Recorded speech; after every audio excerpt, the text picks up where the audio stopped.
Welcome everyone. Glad to see you here. This is Robin Mann. I'm a volunteer with the Sierra Club, and we're also welcoming our partner organizations, the Clean Air Council and the Delaware Riverkeeper.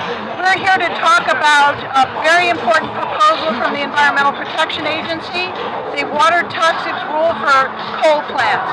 So I'm going to first invite Joe Minot from the Clean Air Council to speak, and then we'll hear from Fred, and then I'll follow up.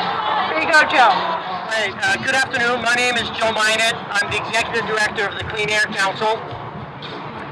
On behalf of the Council and its members throughout Pennsylvania and Delaware, I wish to express the Council's support for EPA's proposed steam electric effluent limitations guideline. While the Council is dedicated to protecting everyone's right to breathe clean air, we care just as deeply about everyone's right to clean water. These are both aspects of a larger whole, a sustainable vision of our communities where everyone has access to these life-giving natural resources. This goes hand in hand with the Council's rejection of the belief held by many in Congress and in Pennsylvania state government that the expansion of coal use is the answer to America's energy needs. It is not. Coal has a permanent and devastating impact on public health and the environment in Pennsylvania. Thank you very much. Thank you very much. My name is Fred Stein. I'm the Citizen Action Coordinator for the Delaware Riverkeeper Network, and I'm here representing our 12,000 members throughout the Delaware River watershed. These new regulations are extremely important for the Delaware River. The Delaware River incorporates parts of New York, New Jersey, Delaware, and Pennsylvania. And as the river goes, so goes our community's health and our water quality. The Delaware River and these rules will have a direct impact on the water quality of the Delaware River. The Delaware River provides both ecological and economic benefits to all of us here in New Jersey, even in New York City, but throughout the Delaware River watershed. It provides habitat for over 200 wildlife species, both resident and migratory fish, as well as endangered species. It's the largest breeding population of horseshoe crabs and the second highest concentration of shorebirds. These new regulations will help protect the water quality of the Delaware River and protect those species. But this isn't just a tree hugger issue.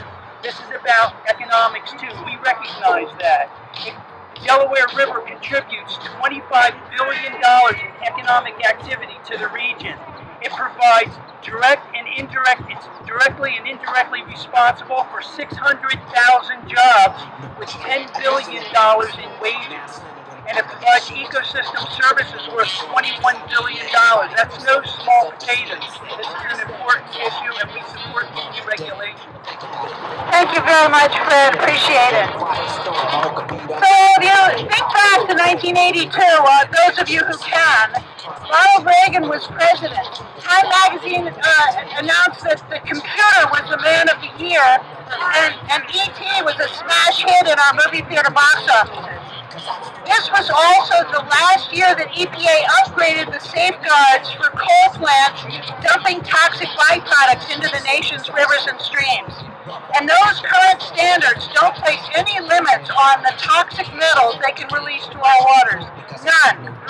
And the threats from this void in protections to public health and our environment are not only unacceptably high, but increasing.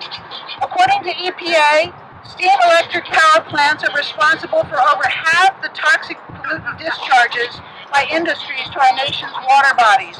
The array of pollutants and EPA's estimated volumes are astounding. 64,000 pounds of lead, 2,800 pounds of mercury, 79,000 pounds of arsenic, and the list goes on and on. In the 3 decades since EPA last upgraded its standards, our understanding of the risks and impacts of exposure to these toxic metals has increased tremendously. For example, we know that exposure to mercury and lead in drinking water and by eating fish interferes with brain development and results in lower IQs for affected children. And we know that exposure to arsenic in drinking water and fish causes increased cancer risks. Controlling toxic air emissions, as Joe has indicated from power plants, with the installation of scrubbers has been very good for public health, but the result has been an increase in the volume of toxic metal-containing waste generated by these plants and increasing discharges of toxins to the receiving streams. The extent of the problem is massive. Nationwide, 4 out of 5 coal plants have no limits on their discharges of toxic metals. EPA estimates that more than 23,000 miles of rivers and streams are degraded by toxic metals discharged from these plants. In Pennsylvania, the numbers are somewhat better. Of the 28 operating coal plants, only 8 of them have limits on dumping of any toxic metals, and only 4 of them have limits on dumping arsenic, mercury, and lead. So the question isn't whether strong safeguards need to be adopted. The real question is what has taken so long? The short answer is industry and political pressure, finally counteracted by environmental and public health groups holding the agency's feet to the fire. EPA issued its proposed rule in April of this year. It is actually several different approaches with varying degrees of effectiveness. The strongest set of standards would reduce pollutant discharges by 2.62 billion pounds per year, that's billion with a B, and reduce power plant water use by 103 billion gallons per year.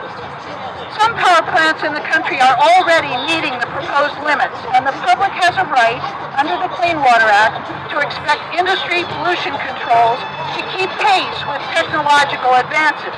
So the rule embodies that expectation, but it also very importantly recognizes the public's right to know what is being discharged into their waters. The proposed monitoring and reporting requirements will belatedly inform people what toxins are being discharged to their drinking water sources, the rivers and streams that they use and enjoy for fishing and swimming. How will Pennsylvanians and others benefit from coal plants reducing their toxic discharges? It's a long list. The primary benefits are improved health. That means less compromising of IQs in our children, fewer cases of cancer, reduced non-cancer illness, reduced fish contamination, and healthier waters. The indirect benefits are fewer discharges to impoundments, which tend to fail and cause catastrophic spills, and less leachate into our groundwater of toxic metals. It is very important for the public to be aware of this ongoing toxic pollution in their waters. It's important for them to know that EPA has put forward proposed solutions, and it's also important for them to know that the industry has mounted a very well-funded effort to block the adoption of these safeguards. That's why we're here today, to bring these issues to the public's attention and to enlist them in voicing their support for EPA to adopt the strongest protections. This is about whether and by how much coal-fired power plants should have to stop using our waterways, our drinking water sources, and the waters we fish and swim in to dump toxic pollutants, including heavy metals, polluting our waters and making us sick. It took strong public demand to push through mercury and soot standards against industry opponents and their allies in Congress. Now, strong public pressure can ensure the EPA and the Obama administration do the right thing on water toxics from coal plants, adopting necessary and overdue safeguards for the sake of our health and our waters. Thank you very much. Let me just say a word about our art. We want to thank very much those who were involved, and let's give you a chance to admire it. Yes.